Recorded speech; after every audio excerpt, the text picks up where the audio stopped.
Hello and welcome to the Gyro Step, a Milwaukee Bucks podcast, proudly a part of the Blue Wire Podcast Network and the Gyro Step Podcast Network. I am one of your hosts, Ti Windisch. I am not joined, as always, by the exceptional Rohan Kadi. Instead, I am joined by Jason Patt and Ricky O'Donnell of the Cash Considerations Podcast. We recorded a collab previewing the Bucks Bulls series. Jason and Ricky do a great job covering the Chicago Bulls. So we broke down the series, some of the key matchups, talking points. Do the Bulls really have a shot? You may be surprised to learn that Jason and Ricky aren't that optimistic about Chicago's chances. You may not be if you've watched a lot of Bulls or followed them before, but please go check out Cash Considerations wherever you listen to the Eurostep, GSPN. Give 5 stars to both podcasts. Follow Jason and Ricky on Twitter. And otherwise, enjoy the pod, and thank you so much for listening. Welcome to a special crossover episode of Cash Considerations and the Gyro Step, previewing the Milwaukee Bucks series against the Chicago Bulls in a 3-6 first-round matchup. The Bucks, of course, the defending NBA champions. They feel like the favorite to come out of the East this year once again, and it looks like a very tough matchup for the Bulls, who fell from the top seed in the conference to number 6 after the All-Star break. I'm Ricky O'Donnell. I'm joined, as always, by Jason Patt, and we are here with Ti Windisch of the Eurostep. Ti, how are you, and how are you feeling about your Bucks entering this postseason title defense run? I'm feeling pretty good. I think anytime that you're the reigning champs, you got Giannis on the roster, you're relatively healthy, it's pretty easy to feel good. I had to look, actually, during the intro, a great intro. The last time the Bucks and Bulls met in the playoffs, they were also the 3-6. I didn't put that together. Obviously, you think about the last matchup now, all the pictures and videos of Giannis absolutely leveling Mike Dunleavy, the anti-Giannis folks pushing the Giannis as a dirty player agenda for that, which, listen, totally a dirty play. Like, I'm not going to argue you on that. There's obviously no place for that in basketball. It's kind of fun to do Bucks Bulls again with now the seedings reversed, and I think probably the expectations reversed as well. Yeah, absolutely. Thinking of that series and the way that series ended, the Bulls beat the Bucks by like 54 in that game 6. And I'm just worried that every game this series is going to end up like that from the other way around. I don't know if there'll be any like 50-point games, but like at this point, the Bulls season has obviously just ended really poorly. The Bucks are mostly healthy coming in now. Brook Lopez back. The last 2 matchups of this season, the Bucks just absolutely murdered the Bulls. We saw Brook Lopez destroy Nikola Vucevic. And we saw the Bucks kind of give up in the last game of the season there against, the Cavs? They gave up a ton of points to drop to 3 instead of winning and trying to get 2 and facing the Nets, who beat the Cavs last night to set up a Celtics series. The Celtics won their last game to get to 2. How did you feel about the Bucks kind of angling here to play the Bulls for a obviously easier first round matchup than they were going to have to play the Nets? Were you for that? Or would you, as the champs, would you like, well, whatever, bring on the Nets or something like that? Or do you like the easier first round matchup? I mean, it's hard not to like Bucks Bulls matchup for Milwaukee. I mean, I think they slightly ducked Brooklyn. I do think it's worth noting they played starters like heavy minutes on both ends of a back-to-back in their second to last and third to last games. One of those against Detroit. So I don't think they were terrified of playing Brooklyn, and they still could have drawn Brooklyn if the Celtics lost in Memphis, although Memphis didn't play anyone, so it was pretty unlikely that they would. But I think that it was a lot about rest as well as, maybe a matchup thing. But I wouldn't have minded second, honestly. Brooklyn is clearly harder. You don't know 100% you're going to get them in the first round. It did shake out that way. But the way this Nets team struggles to beat anybody lately, it wouldn't have been super surprising, right, if they had somehow lost to the Cavs, the beat up Cavs. Again, like it's cool. You're playing the Bulls. It's a nice little revenge series. This is actually, if they beat the Bulls, they'll only need to get revenge on one more team that they've lost to in the Giannis era, and that's Toronto, which could also happen this year. A lot of people like Toronto as a dark horse, but so that's fun. I think it's nice that you can feel pretty good about getting in the second round, which obviously for like 20 years there, nearly the Bucks never did that. So that's still something that's good. But I would have liked to. I would have liked more home court and for the second straight year, really being like, yeah, we're not afraid of anyone in the first round. But again, I'm not extra worried going in. I don't think it was particularly egregious, especially, Luka gets that calf strain, I think in the fourth quarter of their game. They really weren't playing for much at that point. So I kind of get the decision of just like, you know what, we're going to be a top 3 seed. No matter what, let's just rest the guys and go into the first round healthy. We should probably start with Giannis because he's obviously the best player on the floor in the series. In my opinion, he stamped himself as the best player in the world with his run to the championship last season. How have you seen Giannis's game improve this year? I think, the free throw shooting is one thing that jumps out.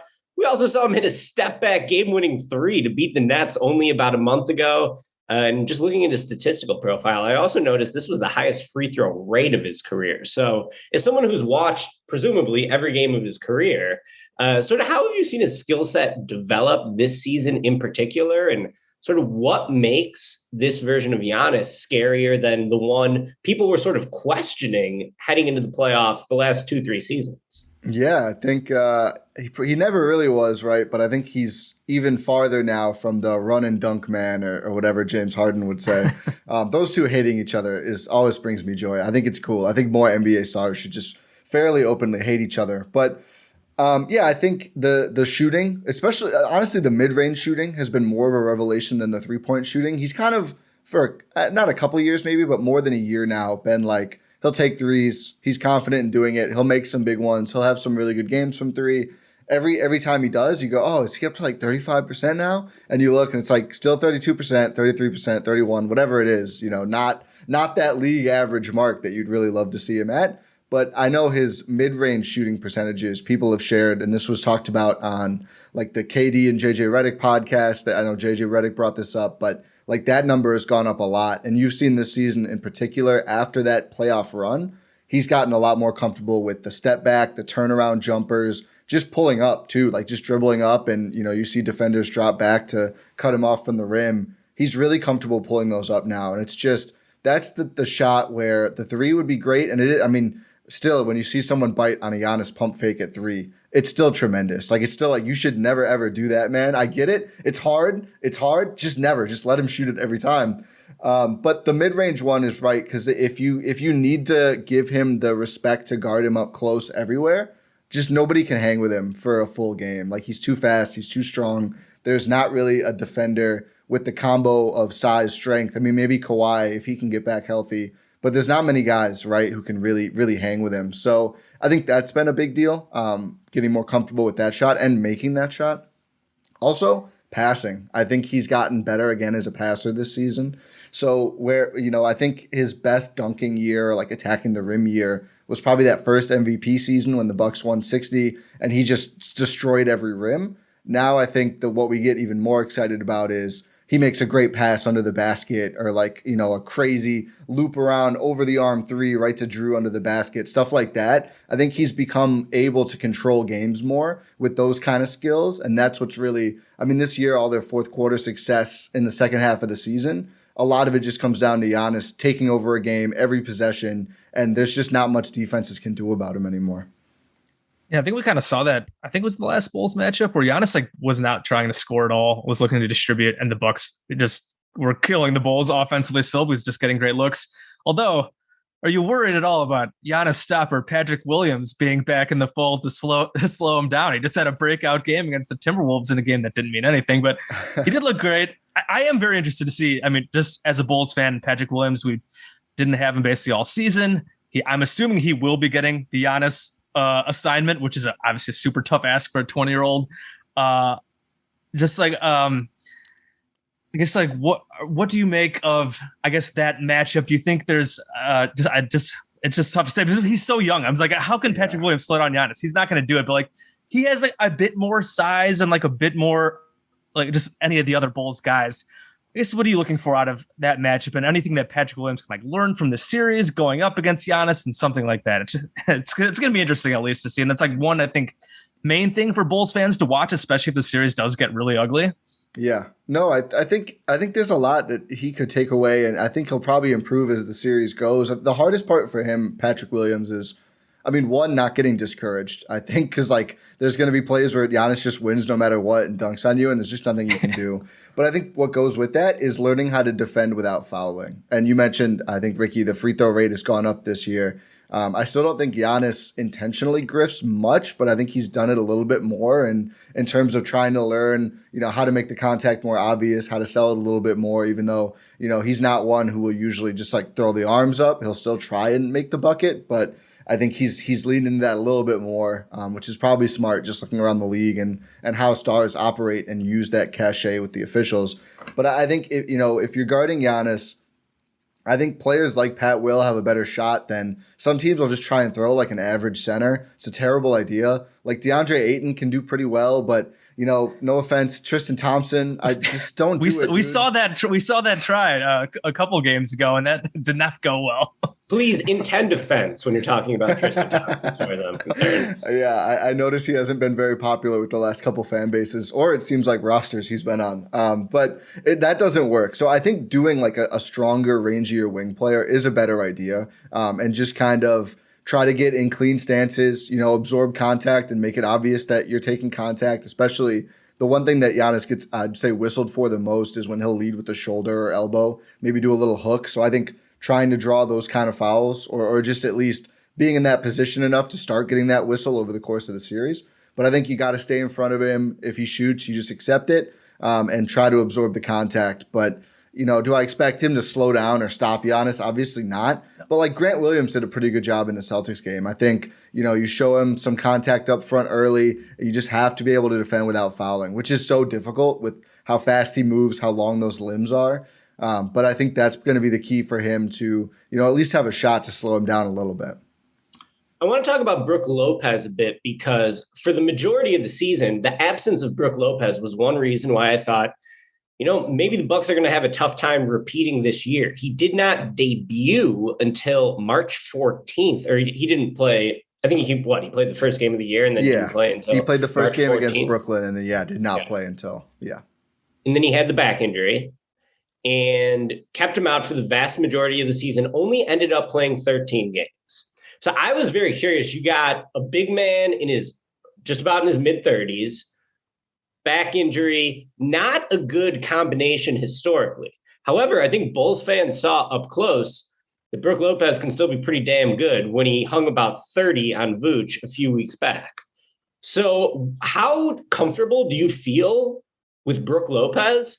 And let's not even talk so much about this matchup in particular, because the Bucks just have such a wide talent advantage, I think, in this series. But it's going to get harder after you all stomp out the Bulls in 4 or 5. So how good do you feel about Brook Lopez over the course of this playoff run? Because, he was a pretty huge piece last year in a lot of different ways during their run to the finals.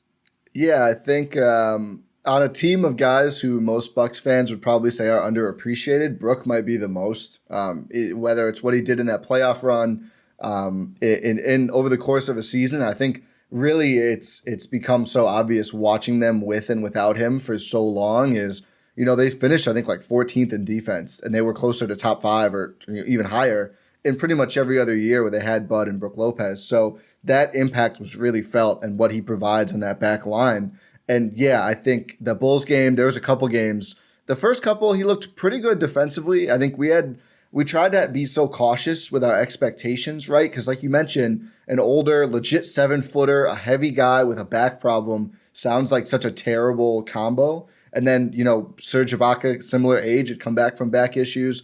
Does not look all that good from a Bucks perspective. Seeing him up close, I can vouch for that. But Brook has looked tremendous. And I think really Milwaukee tends to be, outside of Giannis in the playoffs after the knee injury versus Atlanta, tend to be pretty cautious with injuries. I still think that it's likely that Brook could have played sooner, but they really wanted to keep him out and maximize the recovery time for him this year. And I think, it took him actually longest to get comfortable. First, not fouling. He committed a ton of fouls in his first game or two back. And second, banging down low on the offensive end again. Like defensively, he moved pretty well from the jump when he came back. But offensively, he really just shot spot-up threes for a while. And then you could see him get more comfortable, play more minutes, return to the starting lineup. And then he's dunking on teams. Like he's hitting those glacial speed drives, all the classic Brook Lopez stuff. And we've seen him play, I think 30 minutes once or twice, at least 22 minutes in pretty much every game. He's looked really good. So, as unbelievable as it sounds, and that was what we were most concerned about too all year. It's like, I don't know what they can do if Brook's not the same or if he doesn't get back this season. He looks great. And I don't think he's really sat many games out, except for, of course, the one nobody played. So it's been really encouraging. And I think this is a good matchup for him, it seems. I mean, Brook, Vucevic, that's probably the Bulls' one way in, is Vucevic having a really good shooting series and just providing all the defense you could ever expect and more from him. The hard part, of course, is you have to contend with Brook and also be that backline defense against Giannis and Chris and Drew on their matchups. I don't envy any center who has to play the Bucks. But I think Vucevic, even just offensively, if he can nail threes, we saw that Orlando series a couple years ago. He was able to score because the Bucks will drop. So there's a lot on his plate, I think, probably way too much. But yeah, Brook has looked really good. So I don't envy Vuce or any center who has to play against him. Yeah, that last matchup, Brook just absolutely destroyed. He also, just several post-ups, I remember Brook just stuffed hook shots back in his face. I was like, oh my, this is just depressing. This is awful. The point about Vooch, definitely his 3-point shooting has tanked so much this season. That really hurts because I know the Bucks, if there's one thing they're susceptible to, it's 3-point shooting, pulling Brook out of the paint, because I know the Bucks give up nothing at the rim, nothing at the paint. So if Vooch is not hitting jumpers, the Bulls have no chance. Obviously, they don't have much of a chance anyways, but they desperately need Vooch to be great. And the last week or two of the season, he's been rough. Not rough. He look at his numbers and he averaged 17 and 11 and 3 and he's had his moments. He got his efficiency up a little bit, but 3-point shooting going down. Obviously, the defense fell apart with no Lonzo and Caruso. And then some of these high profile matchups against the Bucks here, he was awful against the Heat. I think all the matchups against the Heat, all these really tough teams, he just has seemed to have wilted. So really rough. Hopefully, Brook Lopez does not completely emasculate him again throughout the series, but. Just talking about the Bulls a little bit, shifting gears to them. What has been your take on them? Obviously, the Bucks have murdered them for the last 3-4 years. Giannis has not lost to them since 2017. This season, the 2 close games in the first couple games. We obviously had the infamous Grayson Allen game. We can talk about that a little later if we want. And then the second game, the Bulls controlled a decent part of it and probably should have won that game and then fell apart down the stretch. And then the last 2 were just complete blowouts as just a part of the theme of this Bulls team falling apart down the stretch here. What have you made of this Bulls team? Is there anything that has you worried? DeMar is obviously a great player, has that awesome season, but anything that gets you worried at all about maybe the Bucks letting down, the Bulls taking advantage of any Bucks weaknesses? Yeah, I think what's interesting about the Bulls matchup is, and this is probably going to be taken as sacrilege by Suns Twitter, but it's almost like going up against the baby Suns. Just because you've got the 2 guys who can really eat from mid-range and even a little bit farther out. And that is tricky for the Bucks a little bit, just because those are the shots they generally like to give up, and they have to do stuff that they don't usually like to do to take those shots away. They really, Bobby Portis' role against Phoenix was huge, perilously huge, but it worked out. Brook wasn't playing as much or closing some of those games. I think obviously there's a lot of differences between Phoenix and Chicago, but one of them is just Ayton's role in that as an elite lob man. I think Vooch probably not putting the same pressure on the Bucks interior defense. And I think we've seen some of these games, DeMar has been really good against the Bucks. I think it was the last time they played, just going off about how great of a job Wes Matthews did defending him. And he did. And Wes defending without fouling is one of his specialties. That's huge. That's going to be huge in the series.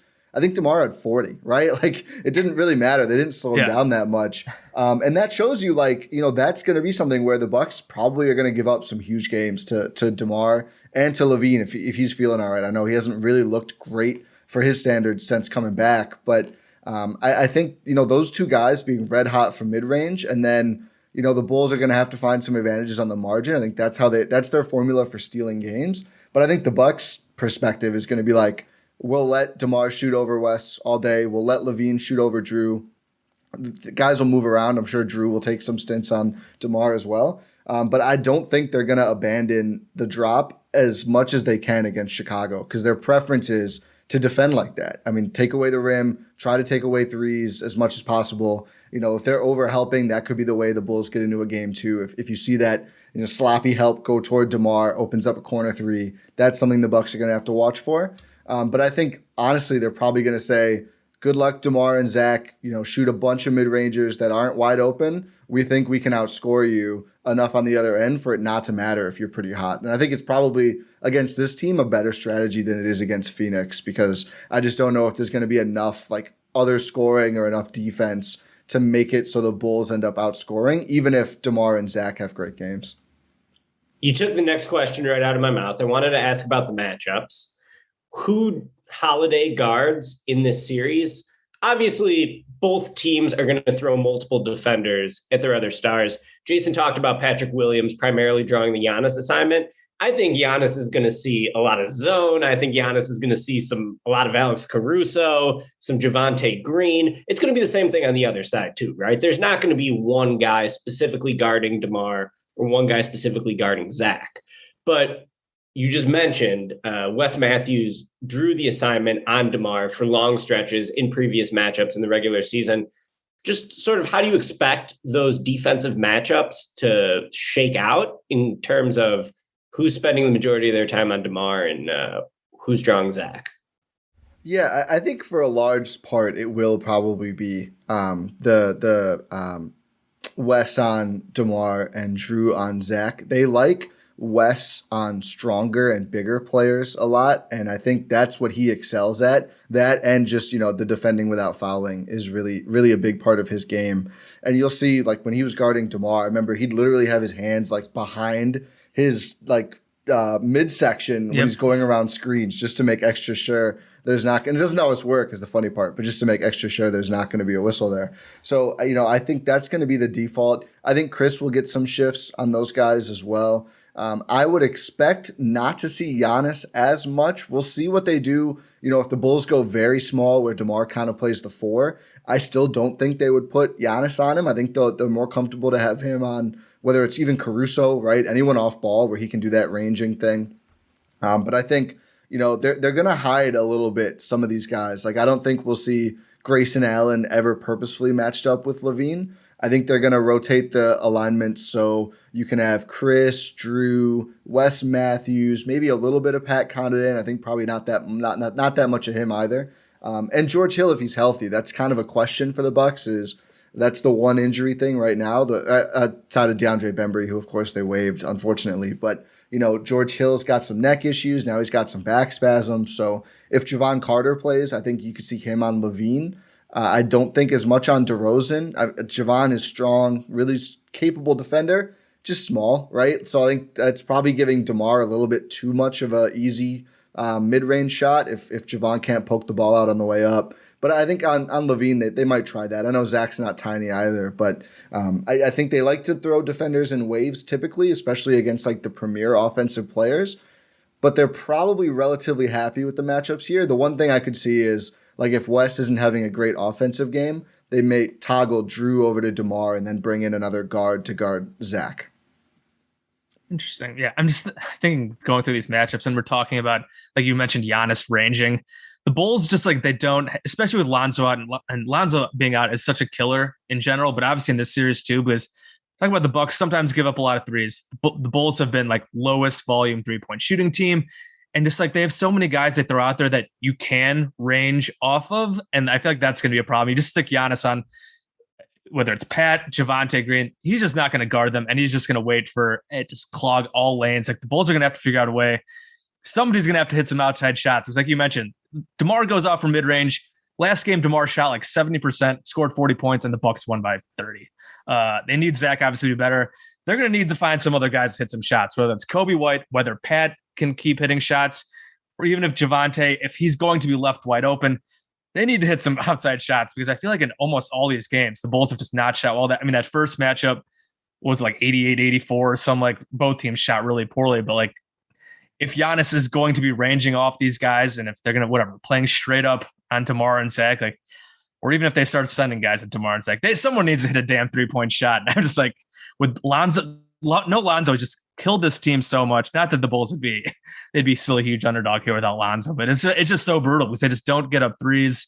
It's just a mid-range fest. And while that can be good in the playoffs, like you mentioned, like a Suns light, Suns also have dudes who will rain threes on you, and the Bulls do not. And that's just like, I feel like a huge part of the series, especially if Giannis is just able to range off guys and be protecting the rim and doing that kind of stuff.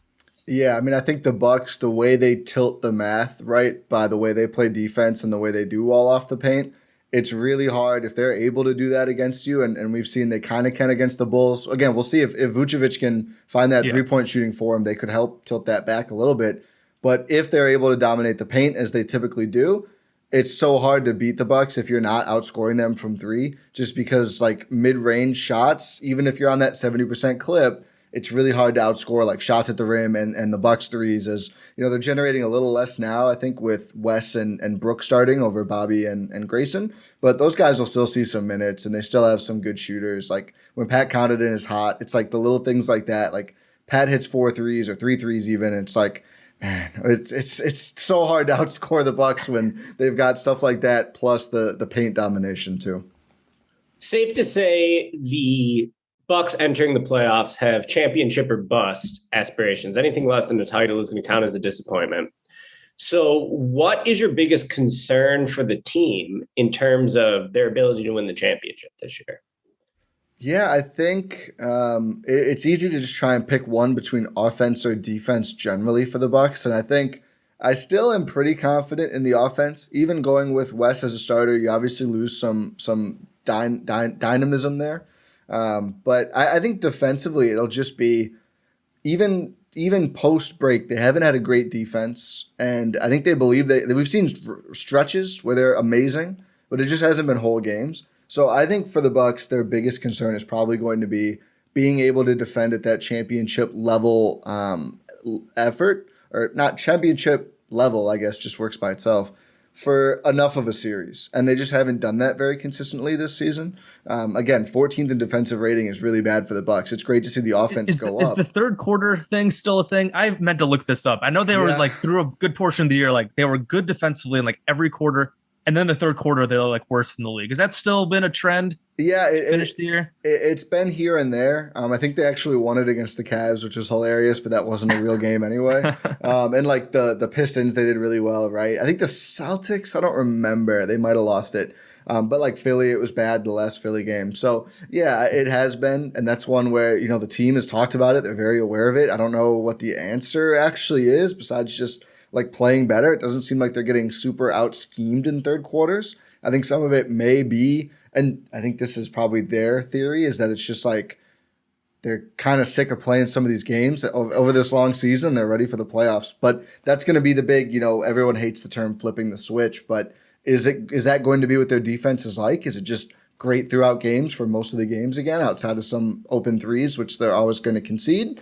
Or are we just going to see these lapses too repeatedly, which then I think makes them a lot more beatable? So it'll be interesting to see even in this series, right? Like, are they going to let Chicago go on some runs where they're just getting out-efforted a lot of the time? Or are we fully locked in now and it's just good to go? And I fear there will be some, but I think limiting those and playing strong defense all the way through games is probably what they need to do the most consistently. So as a follow-up to that, obviously Giannis is an absolutely elite defender, might win Defensive Player of the Year. Drew Holiday is like superhuman defensively, the best defensive guard of his generation. So when you talk about the concerns of the defense, I'm curious, what do you think the weak spots are? Is it the scheme? When you project forward maybe a potential matchup with Phoenix, obviously, they have the two mid-range assassins. You talked about the Bulls kind of being built in a similar manner. I agree with that. Is it the scheme that worries you? Is it like, the presence of Grayson Allen? Is it Middleton's defense? Like, where do you feel like is the weak spot in Milwaukee's defense this year potentially?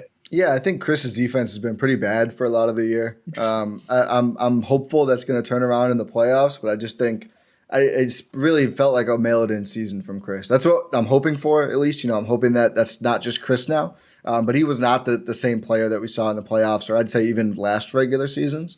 And it was funny that he got the All-Star nod. He absolutely shouldn't have. It should have been Drew's, but positional stuff, I guess. But yeah, seeing Chris, if he's deceived defensively all playoffs, which again, I don't expect, that would be an issue.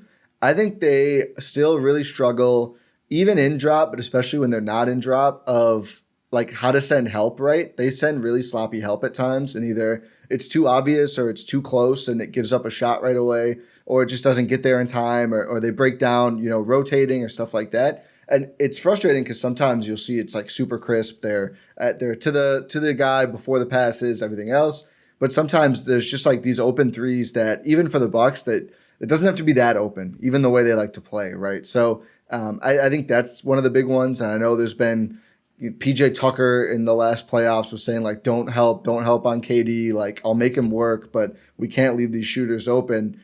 And it sounds insane, but I think there's some truth to that. I don't think they should never send help, but I do think they need to be smarter about it. And I think it was the last Nets game, Giannis helps on KD to force overtime, and it was perfect. Like, he didn't go until the last second. He contested the shot, didn't leave a wide open pass.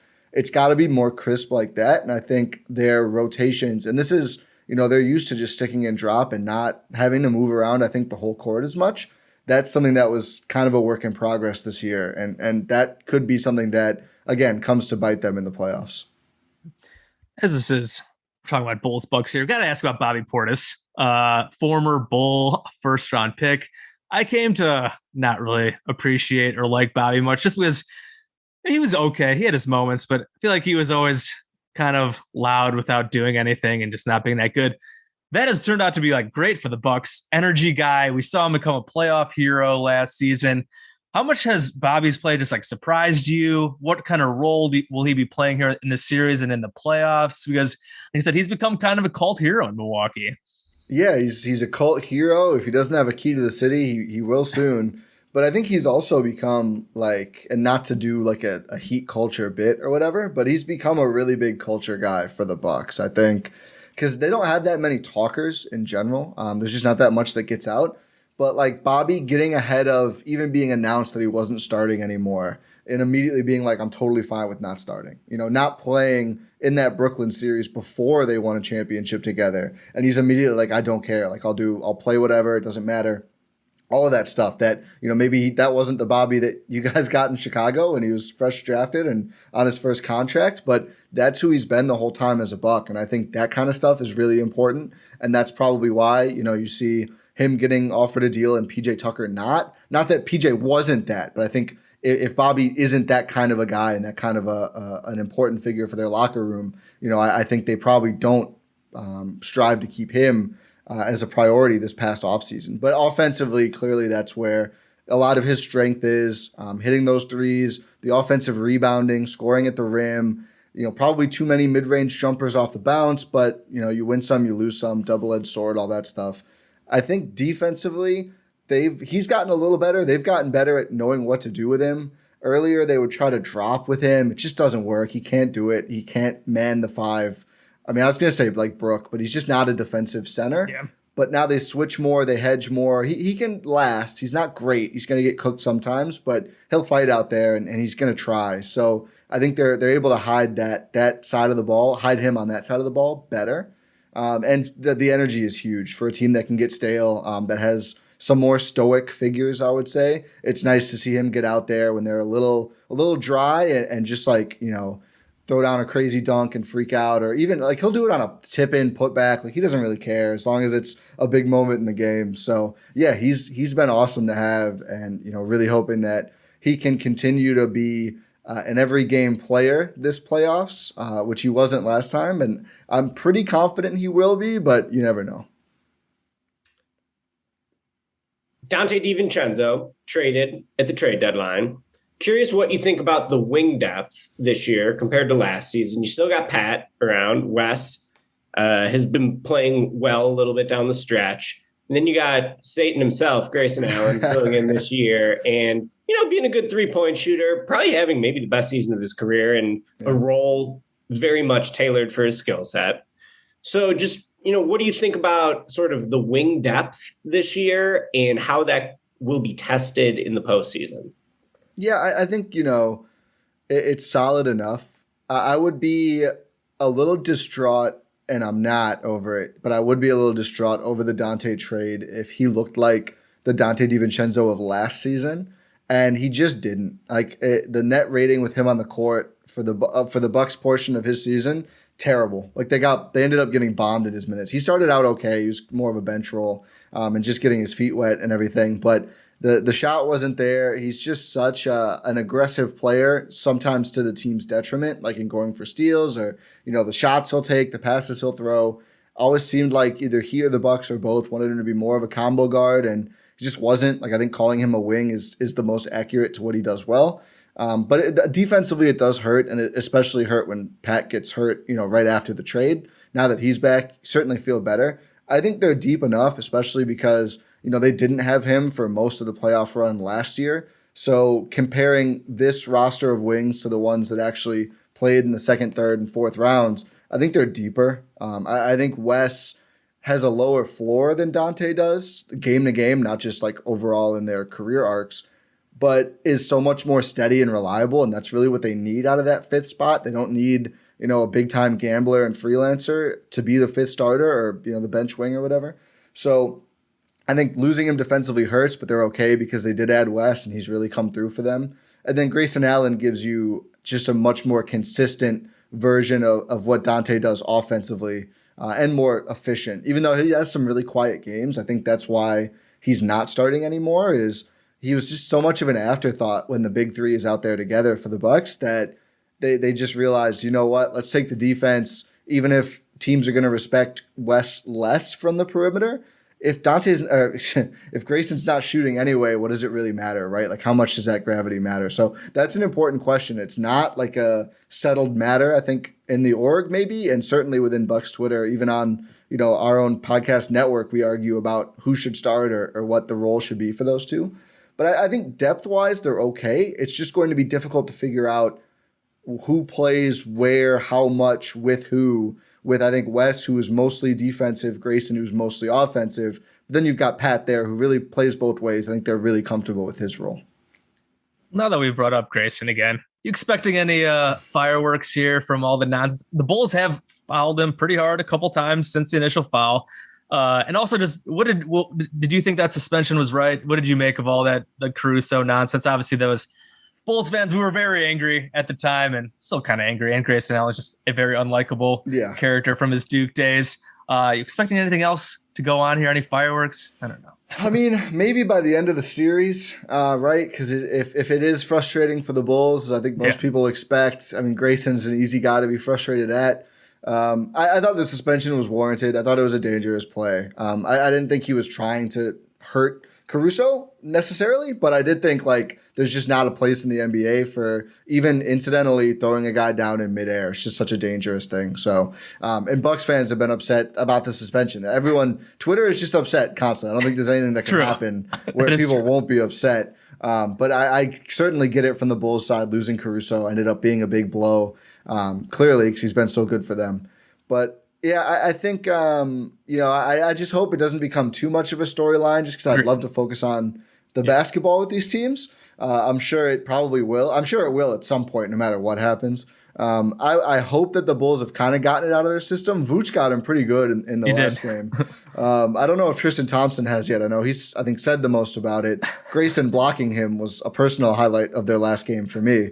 But yeah, I hope it's mostly deaded out by now. I mean, they hit him back a couple of times. I feel like should be mostly square, especially Caruso is back now. But yeah, I would maybe think toward the end of a series that could be a frustration foul. He's a pretty logical target. Yeah, I'm assuming Bulls fans, when it's whatever, a 3-0 series, 3-1 or something, they're just going to be going for blood for Grayson Allen. Like I said, I as much as I dislike Grayson Allen, obviously I don't want the Bulls to try to hurt him, foul him hard, send him a message, whatever again. But just I definitely don't want to get anything stupid and make that a bigger story than what's going on in the court, like you said. Should we do some predictions here? Let's do it. Yeah, let's wrap up with some predictions. So the big question, prediction-wise, coming into this series from a Bulls fan is, can the Bulls take one? Or is it going to be a clean sweep? My head tells me Milwaukee sweep. My heart says DeMar is going to get us one. So I'm going to go Bucks in 5.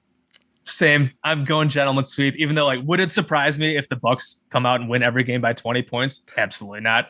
Because I mentioned this in the last pod. I was talking to my friend Chris. I was like, going into the series, like, what is the over under on like the point differential? And I was like, probably like 59.5, maybe 69.5. Like, just assuming the Bucks are going to have a couple of huge blowouts here. And I'm hoping that the Bulls can at least keep mostly close and then maybe get us a gentleman sweep. I can accept that. Don't want them to get their ass blown every game. So same. I am also going Bucks in 5, gentleman sweep. They get one game in Chicago where maybe the Bucks shoot poorly from 3, maybe have a letdown game, and DeMar has one big moment at the United Center. And that's probably the best case scenario. Who knows? Maybe some of the Bucks, maybe they struggle. Like, they had their struggles in recent playoff runs, like earlier, where they kind of just fucked around. Still really not expecting that. The Bulls just aren't good enough. They're not healthy enough to, I think, really put a scare in the Bucks. But just give me one, damn it. That's all I want is one game. They never led a series after 48 minutes last time, so there is evidence to support that. They swept the Heat, but they went to overtime game 1. I'm gonna go Bucks in 4, which is actually now controversial amongst Bucks Twitter because the first 3 or 4 times have been announced, and there's a noon game. I think it's on Sunday in Chicago. Yes. And Giannis famously loves his pregame nap and does not play as well when he does not get his pregame nap. And this is, not outdated. They played the Mavericks. I think it was also a noon game. And Giannis did not have a good game against Dallas. In fairness, Chris sold really hard and no Buck played all that well. But the noon game thing, I think that's the one so now everyone's saying, okay, Bucks in 5, they'll win it in 5. They're going to lose the noon game. I'll be bold and say Bucks in 4. They find a way, even with cranky Giannis not getting his pregame nap. That's like a perfect gentleman sweep game. 3-0 series lead, game 4 at noon, a matinee Sunday game. Bucks come out and sleepwalk through it, and the Bulls get one, and then game 5 back in Milwaukee turns into like a 54-point game or something like that. Yeah. That's honestly, I could possibly see it going like that. We'll see.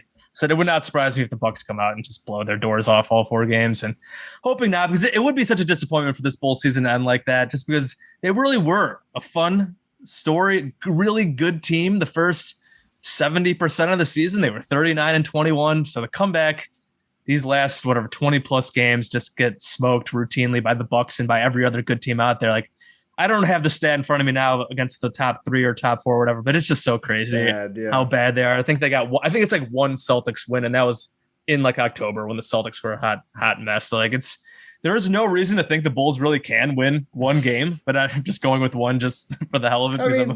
DeMar rules. I really do like rules. DeMar. There you go. I would like to see a DeMar masterclass or two, not at the expense of the Bucks too much. But he is such a fun player to watch and such a master of his craft. So yeah, I could see, get the hot shooting plus a great DeMar game. You never know. Yeah, we'll see. Hopefully. We should probably wrap it up here. I will say I did just start reading Miran Fader's Giannis book. Probably a terrible time to start reading that right as the Bulls are about to get smoked by Giannis. I pointed this out on Twitter yesterday. I saw that he had said, like, when he was a kid, he saw like a Bulls jersey in a shop in Greece. He's like, I'm gonna be wearing one of those in the future. I'm like, Giannis, you had to go to a division rival. Instead of going to the Bulls, you're going to a division rival, absolutely murdering us every time you play. I was like, it just pains me. Because again, the Bulls have not beat him since 2017. The Bulls got him first early in his career, but now he's arguably the best player in the world and just absolutely destroys them. We'll probably destroy the Bulls in this series, but as a Greek myself, I love Giannis. I love your podcast name, Gyro Step. I love Euro. I think the Bulls, the people in Chicago need to just beef Giannis up on some Euro. Maybe he'll get fat and help him lose a game or two. But yeah, love Giannis. He's fun. It's going to be tough to root against him. I'll be rooting for him once the Bucks probably lose or once they blow out the Bulls here. But that book has been great so far, by the way. Shout out to Miran for awesome work. Can't wait to finish that up. But hopefully this series will be exciting. Like I said, I'm not really expecting much here, but this has been a lot of fun doing this. This preview has been great. Ty, if you want to hype up your pod and all that good stuff, go ahead. Yeah, I would love to. Gyro Step Podcast Network. We've got ourselves another Bucks pod on the same feed, so check that out wherever you listen to the great cash considerations. If you haven't already rated and reviewed that podcast, do so right away, 5 stars. And then if you'd like to, Gyro Step Podcast Network. We're also on YouTube if you listen to pods there. On Twitter at Ti Windisch. I'm the loud, annoying Bucks fan. So I totally get if you did like this, you want to wait to potentially follow until after the series. Totally understand that. Although I will say, I'm not really in the market of slandering the Bulls too much. I'm much more of a always talk up the teams the Bucks beat because that makes them look better. So I'm going to be talking a lot about how great DeMar is for the next few days. So I'm looking forward to that. There you go. Welcome to the DeMar zone. Hopefully we get a few good moments there. Yeah, thank you for joining us. This was awesome, Ty. This was good stuff. Probably will be more fun than the series actually goes. For us, you'll probably have a great time. But yeah, go check out Gyro Step. As for us, as always, too, Cash Considerations. And shout out to the Blue Wire Network. We got so many great pods here at the Blue Wire Network. Please go check them out with the playoffs starting. We had a couple great play-in games last night. The Nets advancing and then the Timberwolves advancing. A lot of drama there with Patrick Beverly, with the glue lady. That was just some goofy stuff going on. Great way to start the NBA postseason. Hopefully this will be a really fun postseason. Good luck to your Bucks. Like I said, don't kill us by too much. And as always, to everybody at Cash here, please do rate and review us. As Ty said, please give us those 5-star ratings on Apple Podcasts. We're also on Spotify, Stitcher, Google Podcasts. Follow me on Twitter. I'm at Bulls_J. Ricky is at SPN_Ricky. So we got game one is on Sunday, 5:30 Central Time. And then we get a couple days off then until game two. I think Wednesday. It's like Sunday, Wednesday, Friday, Sunday. So yeah, looking forward to it. Thanks again, Ty, for joining us. We will talk to everybody next time. Hopefully we get a somewhat competitive series. Take it easy.